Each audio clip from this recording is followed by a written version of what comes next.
The candle on table 12 had burned down to a stub. Ethan Walker checked his watch for the fourth time, 53 minutes late. Around him, couples clinked glasses and leaned close, their laughter sharp against his silence. A billionaire who could buy this entire restaurant sat alone, his reservation for two mocking him with an empty chair. Then a voice drifted from the next table, soft but steady. "Your blind date didn't show up either." He turned. A woman with tired eyes and ink-stained fingers lifted her wine glass in a half-toast, her smile carrying no pity, only recognition. She wasn't impressed. She wasn't intimidated. She was just as abandoned as him. Two strangers. Two empty chairs. One question neither expected to answer, but what began as shared embarrassment would soon unravel everything Ethan believed about wealth, worth, and what it truly means to be seen. The restaurant hummed with the quiet elegance of old money and new pretension. Crystal chandeliers cast fractured light across white tablecloths, and somewhere behind the mahogany bar, a pianist played something forgettable and French. Ethan Walker sat with his back straight, his charcoal suit pressed to perfection, and his hands folded on the table like a man waiting for a business negotiation rather than a date. He had built an empire on patience and precision. Walker Dynamics, a tech finance conglomerate that had made him one of the wealthiest men on the eastern seaboard before his 40th birthday. But tonight, patience felt like a punishment. The reservation had been for 7:30. His watch now read 8:23. The waiter had refilled his water glass 3 times, each refill accompanied by a pitying glance that made Ethan want to buy the restaurant just to fire him. He should have known better. The blind date had been arranged by his assistant, who had insisted that Ethan needed to get back out there after 5 years of widowhood. 5 years since Caroline had passed, leaving him with a company to run and a son to raise, and a grief he had learned to fold into smaller and smaller compartments until it fit somewhere behind his ribs where no one could see it. He had agreed to the date, not because he believed in romance. He had stopped believing in that particular fantasy the day he watched Caroline's coffin lower into the ground, but because he was tired. Tired of the silence in his penthouse apartment. Tired of his son asking why Daddy never smiled anymore. Tired of being Ethan Walker, the man who had everything except the one thing that mattered. The woman at table 11 had been watching him for the past 20 minutes, though she had been subtle about it. Laura Mitchell had spent enough years reading to people to recognize loneliness when she saw it, even when it wore a $3,000 suit and a poker face. She knew the look because she saw it in her own mirror every morning, that particular blend of exhaustion and determination that came from carrying too much alone for too long. Her own blind date had been a no-show as well, which had surprised her less than it probably should have. She had learned long ago that expecting disappointment was the surest way to avoid it. Still, she had put on her best dress, the navy blue one she saved for job interviews and funerals, and she had even worn lipstick for the first time in months, all for a man named Bradley, who had seemed promising on the app and had apparently found something more interesting to do with his Thursday evening. She watched the man at table 12 check his watch again, and something in the rigid set of his shoulders made her want to laugh. Not at him, never at him, but at the absurdity of it all. 2 grown adults, sitting alone in a restaurant designed for couples, both too proud to leave and too embarrassed to stay. She lifted her wine glass and caught his eye, and before she could overthink it, the words slipped out. "Your blind date didn't show up either." The man turned, and she saw surprise flicker across features that were handsome in a severe architectural way, all sharp angles and controlled expressions. For a moment she thought he might ignore her, might turn back to his empty table and his wounded dignity, but then something shifted in his eyes, something that looked almost like relief, and he exhaled a breath he had probably been holding for an hour. 53 minutes late, he said, his voice deeper than she had expected, with a roughness that suggested he did not use it often for casual conversation. I believe that qualifies as a definitive no-show. Laura smiled, and it felt strange on her face, like wearing clothes that no longer fit. Mine stopped responding to texts around 7:15. I think he might have gotten a better offer. She gestured to the empty chair across from her, its pristine napkin still folded into an elaborate swan. Or maybe he saw me through the window and decided to cut his losses. It was a joke, self-deprecating in the way she had learned to be after years of making herself smaller to fit into spaces that didn't want her. But the man at table 12 didn't laugh. Instead, he studied her with an intensity that made her want to look away. "I doubt that very much," he said quietly. And there was no flattery in his tone, only a statement of fact, delivered with the same precision he probably used in boardrooms. Laura felt heat rise to her cheeks and immediately resented it. She was 38 years old, a mother, a survivor of a marriage that had crumbled like wet paper. She was too old to blush at a compliment from a stranger. But there was something in the way he looked at her, something that saw past the tired eyes and the ink-stained fingers and the dress she had bought on clearance 3 years ago. He saw her, and that was terrifying. The silence stretched between them, comfortable in a way that surprised them both. Around them, the restaurant continued its choreographed dance of service and sophistication. Waiters gliding between tables with practiced grace, couples murmuring sweet nothings over appetizers they would not finish. But at tables 11 and 12, two strangers sat in their separate pools of candlelight and recognized something in each other that neither had expected to find. It was Laura who broke the silence first, because she had never been good at letting things sit. "This is ridiculous," she said, surprising herself with her own boldness. "We are both here. We are both hungry. We have both been stood up by people who clearly do not deserve our time." She paused, her wine glass halfway to her lips. "Would you like to join me? Not as a date, just as two adults who refuse to let mediocre people ruin a perfectly good Thursday evening." Ethan Walker had not accepted a spontaneous invitation in approximately 12 years. His life was scheduled down to 15-minute increments, managed by an assistant who color-coded his calendar and sent him reminders about his own son's soccer games. Spontaneity was a luxury he had abandoned along with sleep and sentiment. But something about this woman, her directness, her refusal to perform the expected social rituals, the way she had called their situation ridiculous with the tired wisdom of someone who had seen far too much reality, made him want to say yes. So he did. He picked up his wine glass and his dignity and walked the 3 steps to table 11, where he sat down across from a woman whose name he did not know and whose life he could not imagine. And for the first time in 5 years, he did not feel like Ethan Walker, CEO and widower and cautious father. He felt like just a man, sharing a meal with just a woman. And that simplicity was the most extraordinary thing he had experienced in longer than he could remember. "I am Laura," she said, extending her hand across the table. Her handshake was firm, her palm slightly calloused, in a way that spoke of work that was not done behind a desk. "Laura Mitchell." He took her hand and felt something electric pass between them, though he told himself it was static from the tablecloth. "Ethan," he replied, deliberately omitting his last name. In this room, surrounded by people who would recognize Walker and all it implied, he wanted to be anonymous. He wanted to be ordinary. "Just Ethan, for tonight." Laura raised an eyebrow, but did not press. She understood the desire to shed one's public self, to exist for a few hours without the weight of reputation and responsibility.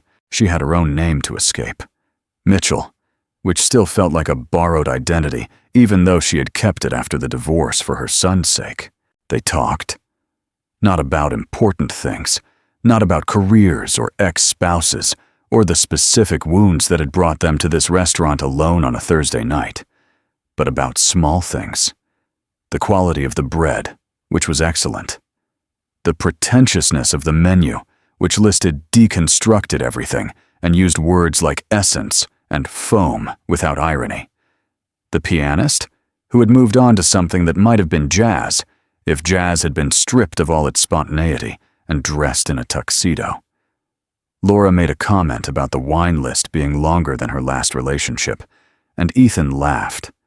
Actually laughed.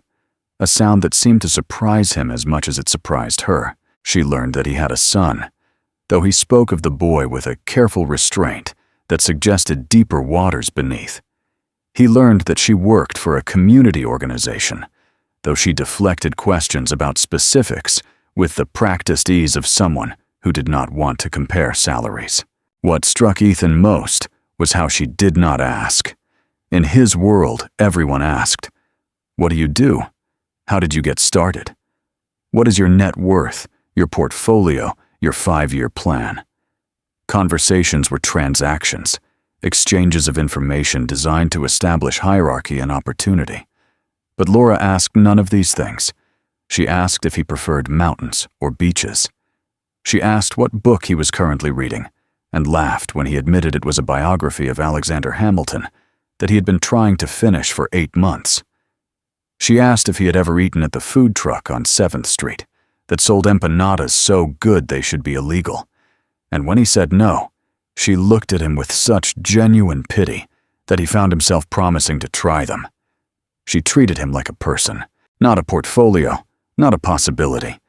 Just a tired man in a nice suit who had been stood up by someone who did not matter. The evening slipped by in that strange, suspended way that happens when 2 people forget to watch the clock. Appetizers became entrees, became dessert, and somewhere between the crème brûlée and the coffee, Ethan realized he had talked more in 3 hours than he typically talked in 3 weeks. Laura had a way of drawing things out of him, not through interrogation, but through genuine curiosity. She listened like listening was an art form, her head tilted slightly, her eyes never wandering to her phone or the door. When he spoke, she heard him. Not the CEO, not the billionaire, not the tragic widower whose wife had died of cancer at 34, but him. The man who still missed the sound of his wife's laugh. The father who worried constantly that he was failing his son, the human being who had built walls so high and so thick that he had forgotten there was anything on the other side. It was nearly 11 when Laura's phone buzzed with a text that made her expression shift from relaxed to alert in an instant. "My son," she said, already reaching for her purse. "He's staying late at school for a project, but his ride fell through." There was no apology in her tone, no embarrassment at having to leave suddenly. She simply stood, her napkin placed neatly on the table, her priorities clear and unapologetic. Ethan watched her gather her things and felt something twist in his chest, not disappointment exactly, but recognition. He knew that shift, that immediate recalibration that happened when your child needed you. He knew what it meant to have someone depend on you completely, to carry the weight of another person's entire world on your shoulders. "Let me get the check," he said, signaling for the waiter with the unconscious authority of a man who was used to being served immediately. But Laura shook her head, already pulling cash from her wallet. "I appreciate the offer, but I would rather pay my own way." She counted out bills with quick efficiency, leaving a generous tip despite what Ethan suspected was a tight budget. "No offense intended. I just prefer not to owe anyone anything." It should have stung, this quiet rejection of his generosity. But instead, Ethan found himself respecting her more. In a world where everyone wanted something from him, her insistence on equality felt like a gift.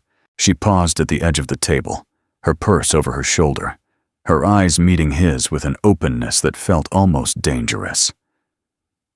"Tonight was not what I expected," she said softly. "It was better." Ethan stood, because his mother had raised him with manners even if the world had stripped away everything else. For me as well. He hesitated, wanting to ask for her number, wanting to suggest they do this again, wanting to extend this unexpected connection into something more. But something held him back. Perhaps the awareness that real life was waiting outside these doors, with all its complications and power imbalances, and reasons why a man like him should not pursue a woman like her. Laura seemed to sense his hesitation, and her smile turned knowing. Tonight was not meaningless. Thank you for not trying to fix me. She left then, walking through the restaurant with the quiet confidence of a woman who knew exactly who she was and exactly where she needed to be.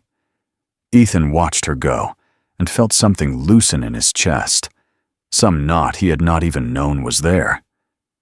The waiter appeared with the check, her portion already paid, of course, and Ethan signed his own bill without looking at the total. Money had long ago ceased to mean anything except numbers on a screen. But tonight, sitting alone at table 11 with the ghost of Laura's presence still warming the chair across from him, he thought about value in a different way. He thought about what it meant to be seen without being measured. He thought about what it cost to let someone in, even for an evening. He thought about his son, waiting at home with the nanny, probably already asleep with his math homework half finished on the desk. Ethan drove home through streets slicked with autumn rain, the city lights blurring through his windshield like watercolors. His penthouse apartment greeted him with its usual silence, expensive and empty, every surface gleaming with the care of a cleaning service that came 3 times a week. He checked on his son, standing in the doorway of the boys' room and watching the gentle rise and fall of his chest beneath superhero sheets. The boy was 10, all gangly limbs and gap-toothed smiles and questions that Ethan never knew how to answer. Why don't we have a mom? Why do you work so much? Why don't you ever laugh?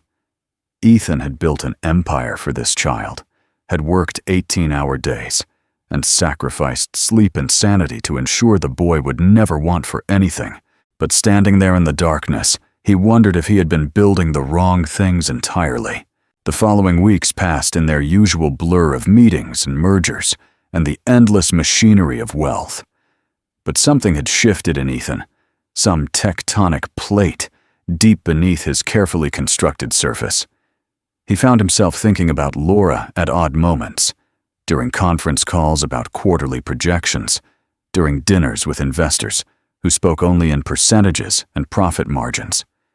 He wondered what she was doing, whether she thought about him, whether the evening had meant as much to her as it had to him. He did not search for her online, though he could have found her in seconds. It felt like a violation, like cheating at a game whose rules he did not fully understand. If they were meant to meet again, it would happen. If not, he would carry that Thursday evening as a reminder that connection was still possible, even for someone as armored as himself. Walker Dynamics had been investing heavily in public education reform for the past 3 years, one of the few philanthropic efforts Ethan personally oversaw. His board thought it was good optics. His accountants appreciated the tax benefits. But for Ethan, it was something more, a way of building something that mattered, something that would outlast spreadsheets and stock prices. When his team recommended a site visit to one of their partner schools, Ethan surprised everyone, including himself, by insisting on attending personally. He wanted to see where the money went. He wanted to know if it was making any difference at all. The school was nothing like the private academy his son attended, with its manicured grounds and Latin motto and tuition that cost more than most people's annual salary. Jefferson Elementary was a sprawling brick building in a neighborhood that real estate developers called transitional and everyone else called poor. The paint was peeling in places, and the playground equipment looked like it had survived multiple wars. But inside, the halls hummed with life. Children's artwork taped to every available surface, teachers' voices carrying from open doorways, the particular chaos of learning happening in real time. Ethan walked through the building with the principal, nodding at statistics about test scores and graduation rates, but his attention kept drifting to the children themselves. They were so small, so earnest, so completely unaware that some adult in a suit was evaluating their value based on numbers. He was standing in the hallway outside the cafeteria when he saw the boy, probably 9 or 10 years old, with unruly brown hair and sneakers that had seen better days, crouched beside a younger girl who was crying. The girl had dropped her lunch tray, and food was scattered across the linoleum like a small tragedy. Any other child might have laughed, or stepped around the mess, or simply walked away. But this boy was carefully helping her pick up the pieces, his voice too low for Ethan to hear, but clearly comforting.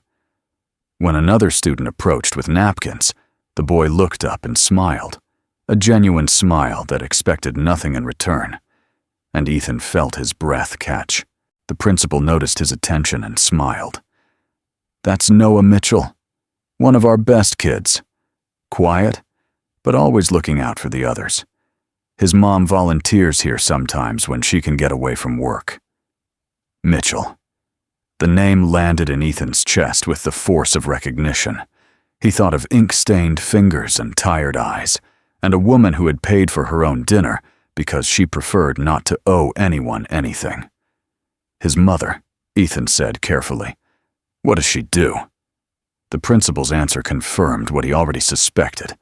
Laura worked for a community organization, the same one that partnered with the school's after-school program.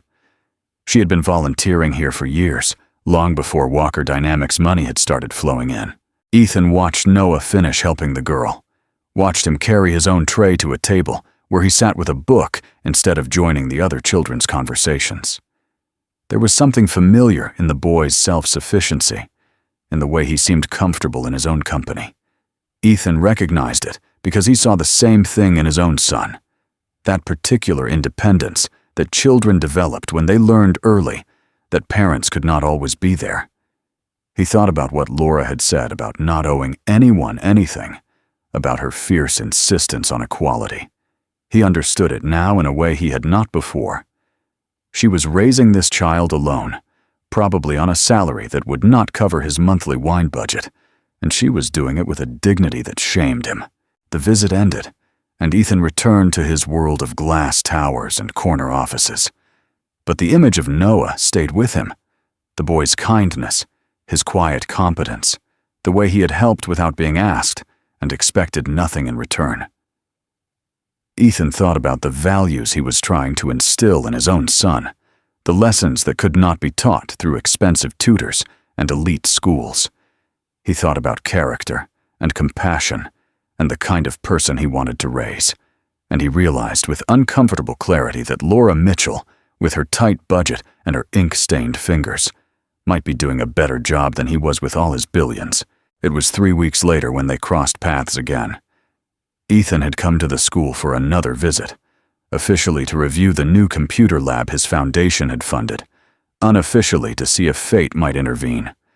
He found Laura at the entrance, signing in at the front desk with the easy familiarity of someone who belonged.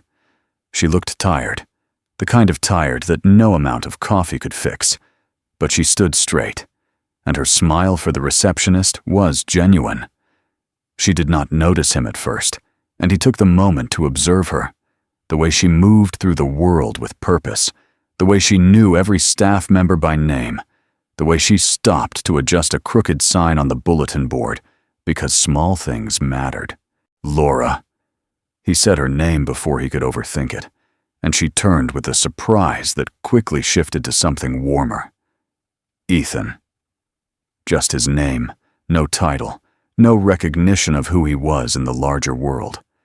For a moment, they stood in the school hallway, like any two parents who had run into each other, the power differential between them invisible.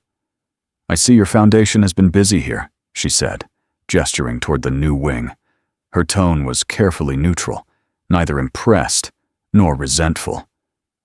"The kids love the new library." He nodded, unsure how to navigate this conversation without revealing how much he had thought about her in the week since their dinner. I wanted to see how the investment was paying off, in person, rather than through reports. They walked together through the building, and Laura showed him things the principal had not.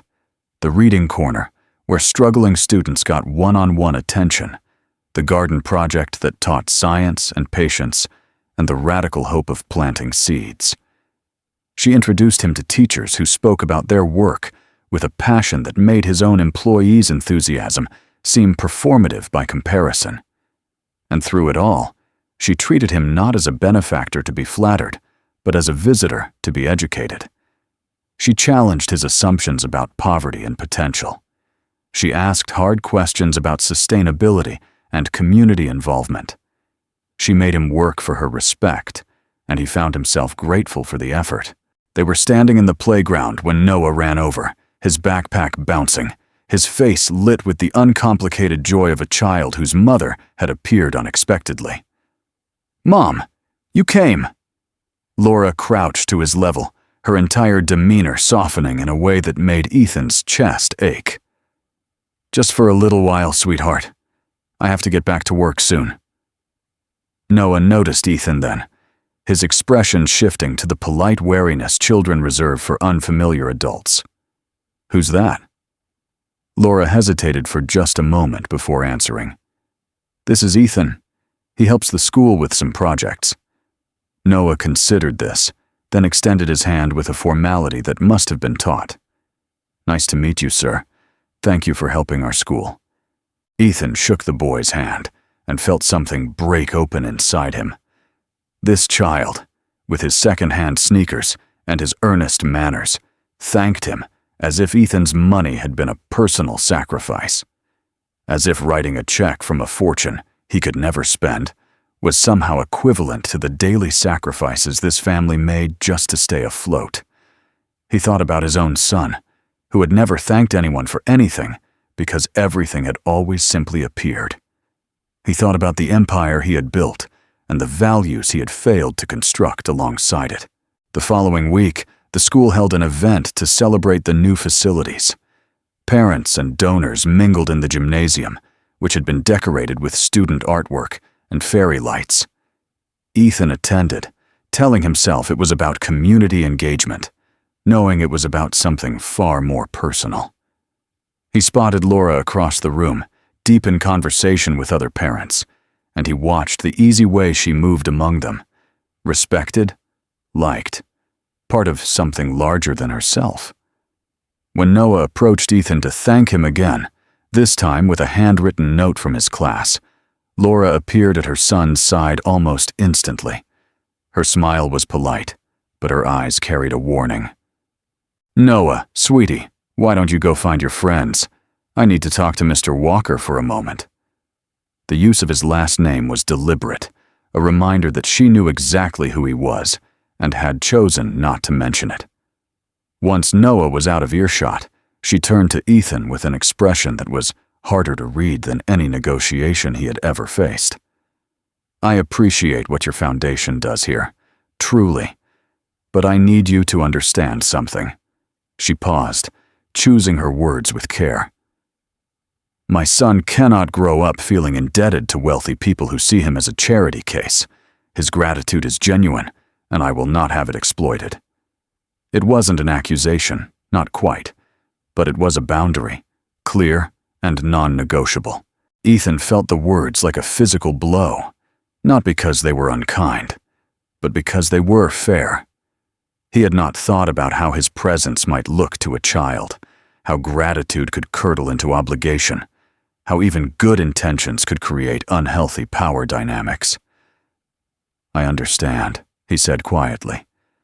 "That was not my intention, but I understand why you would be cautious." He stepped back, creating space between them that felt like more than physical distance. "I will be more mindful. I have no desire to complicate your son's relationship with any of this." Laura studied him for a long moment, and something in her expression softened slightly. "Thank you. I know that probably sounds ungrateful, given everything you have done for this school, but Noah's sense of self matters more to me than new computers or a renovated library." The weeks that followed were a careful dance of distance and proximity. Ethan continued his involvement with the school, but stayed in the background, conscious of Laura's boundaries. He watched from afar as Noah flourished, winning a spelling bee, organizing a food drive, befriending a new student who spoke little English. The boy had his mother's quiet determination and his own gentle heart, and Ethan found himself thinking about him at odd moments, wondering what kind of man he would become. Meanwhile, the outside world pressed in. Other parents at the school had noticed Ethan's presence, and whispers followed Laura through the hallways. Some assumed she was pursuing him. Others assumed he was pursuing her. Both assumptions made her jaw tighten and her spine straighten with offended dignity.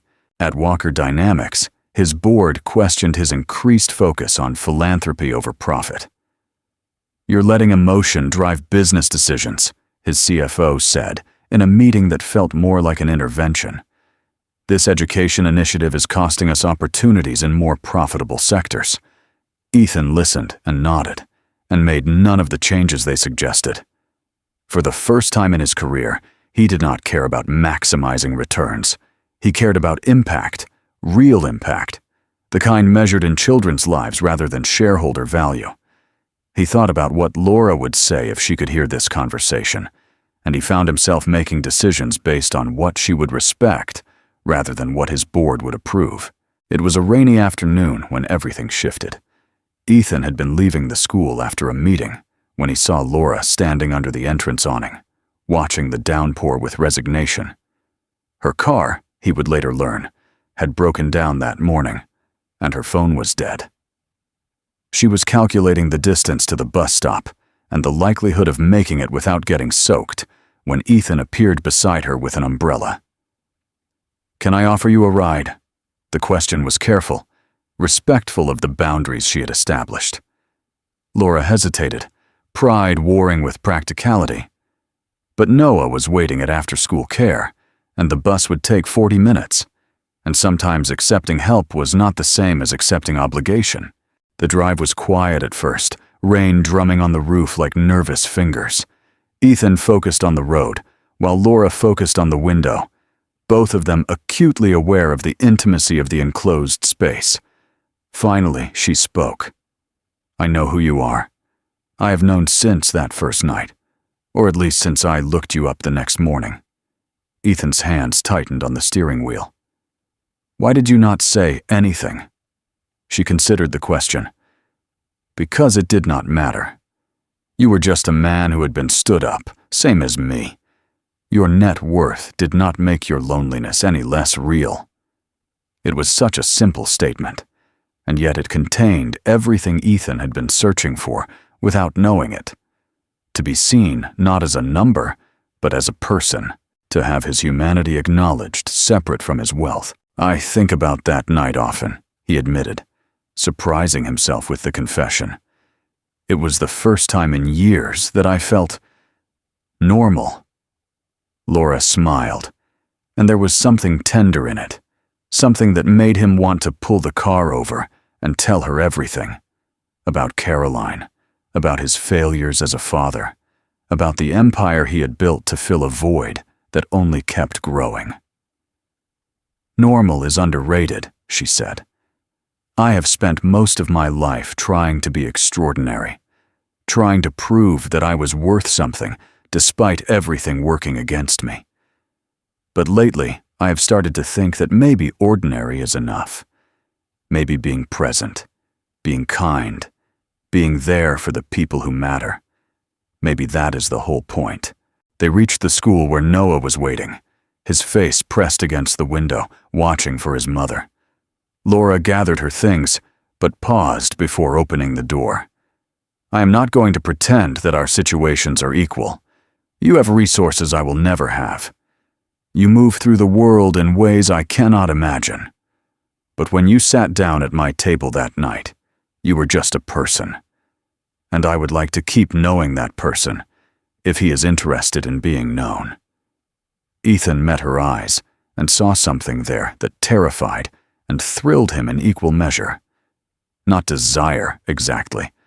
Something deeper. Recognition. Understanding. The possibility of being truly seen by someone who had no agenda, who wanted nothing from him except honesty. "I am interested," he said quietly. "More than I have been in anything in a very long time."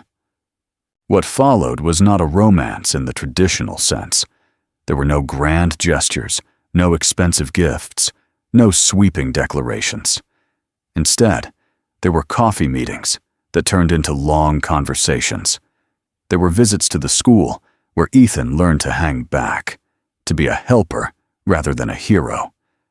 There were dinners at Laura's small apartment where Noah showed him his rock collection and his model airplanes and his carefully organized bookshelf. Ethan brought his own son to these dinners sometimes, watching the two boys circle each other warily before becoming tentative friends.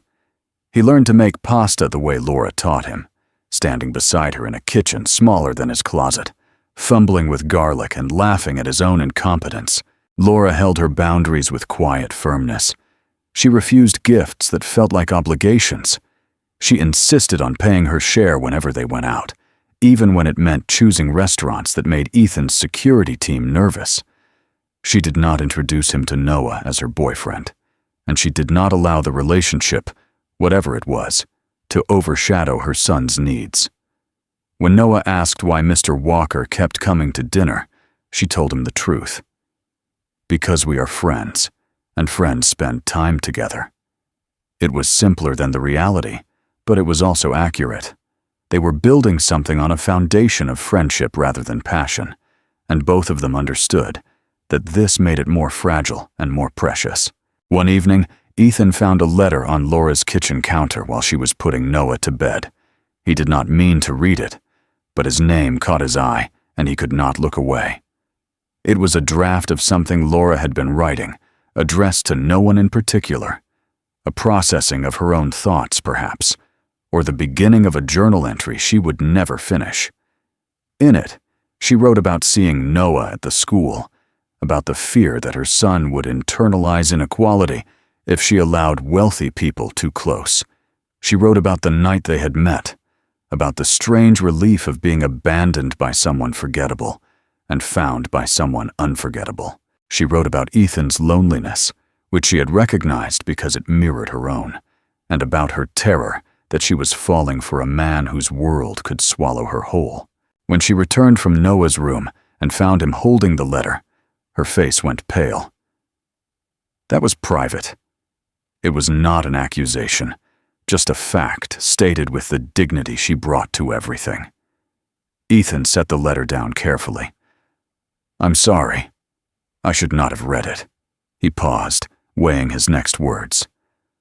"But I'm glad I did, because now I know that you are as scared as I am, and somehow that makes everything less terrifying." They stood in her tiny kitchen, the remnants of dinner still on the counter, the sounds of the city filtering through thin walls. And Laura did something she had not done in years. She let herself be vulnerable. "I do not know how to do this," she admitted. "I do not know how to be with someone who could buy my entire apartment building on a whim. I do not know how to explain to my son why some people have so much and others have so little. I do not know how to trust that this is real and not just a distraction for you, or a project, or a story you will tell at dinner parties." Ethan stepped closer, slowly enough that she could step back if she wanted. "I do not know how to do this either. I have spent 5 years building walls so high I forgot there was a sky. I have a son who barely knows me because I have been too busy accumulating things that do not matter. I have more money than I could spend in 10 lifetimes. And until I sat down at your table, I was the loneliest person I knew." He reached for her hand, and she let him take it. "This is not a distraction. You are not a project. You are the first person in years who has made me want to be better instead of just bigger. And I know our situations are not equal. I know my wealth complicates everything, but I am willing to figure it out if you are. Slowly, carefully." Without any promises we are not ready to make. Laura looked at their joined hands and then at his face, searching for the deception she had been trained to expect. She found none. What she found instead was a man as broken and hopeful as herself, standing in her cramped kitchen, offering nothing but his presence. No promises, she agreed. No pressure, no timelines. She squeezed his hand once before letting go. Just this, whatever this is. Ethan nodded slowly, then spoke with a carefulness that revealed how much the next words mattered. There is a coffee shop on the corner of 5th and Main. Nothing fancy, just good coffee and terrible pastries. He paused, making sure she understood. I am not asking you on a date. I am asking if you would like to continue being present with me. Tomorrow morning, or whenever feels right. Laura studied him for a long moment, weighing the invitation against everything she knew about power and imbalance, and the ways men with money could consume the lives of women without it. But this did not feel like consumption. It felt like continuation.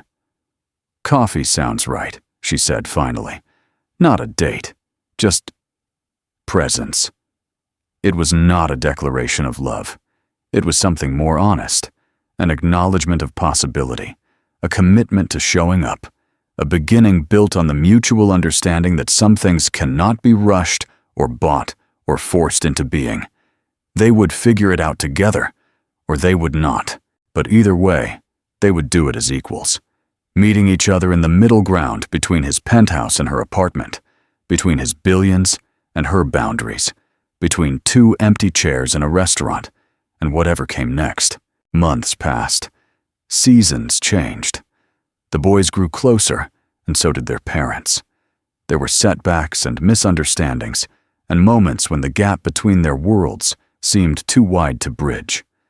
But there were also quiet evenings on Laura's second-hand couch, watching movies Noah chose with the seriousness of a film critic.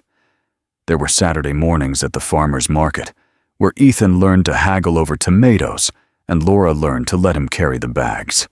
There were long conversations about values and priorities, and what they wanted to teach their sons about money and meaning and the difference between the two. Ethan's board eventually stopped questioning his philanthropic focus, partly because the initiatives were generating positive press, and partly because he had stopped caring what they thought. His son started smiling more, started asking questions about the world, instead of retreating into screens and silence. Laura's apartment stayed small, but it felt larger somehow, filled with the warmth of connection rather than the chill of isolation. And Noah, watching his mother laugh with a man who treated her like an equal, began to understand that love was not about grand gestures or financial security. It was about showing up, day after day, even when it was hard. They never defined what they were. They never announced it publicly, or posted pictures online, or made declarations at family gatherings. What they had was quieter than that, more private, more real. It was coffee on Tuesday mornings before work. It was phone calls that lasted hours and covered everything from school policies to childhood memories to the particular loneliness of raising children alone. It was presence, consistent, reliable, undemanding presence, the kind that builds trust slowly, brick by brick, until one day you look around and realize you have built something worth protecting. On a Thursday evening, almost exactly 1 year after they had met, Ethan and Laura sat in the same restaurant where it had all begun. The candle on their table, table 12 requested specifically, flickered between them, and the same pianist played the same forgettable French songs. But everything else was different. They were different. The empty chairs across from them were gone, replaced by their presence in each other's lives. Laura lifted her wine glass in a familiar half-toast. To blind dates who do not show up. Ethan smiled and clinked his glass against hers. To the strangers who do. Outside, the city hummed with its usual chaos. Millions of people rushing toward things they thought they wanted. But in this room, at this table, two people who had once been abandoned had found something neither had expected to find. Not a fairy tale, not a rescue, just a beginning. Patient, honest, and real. And sometimes, that is more than enough.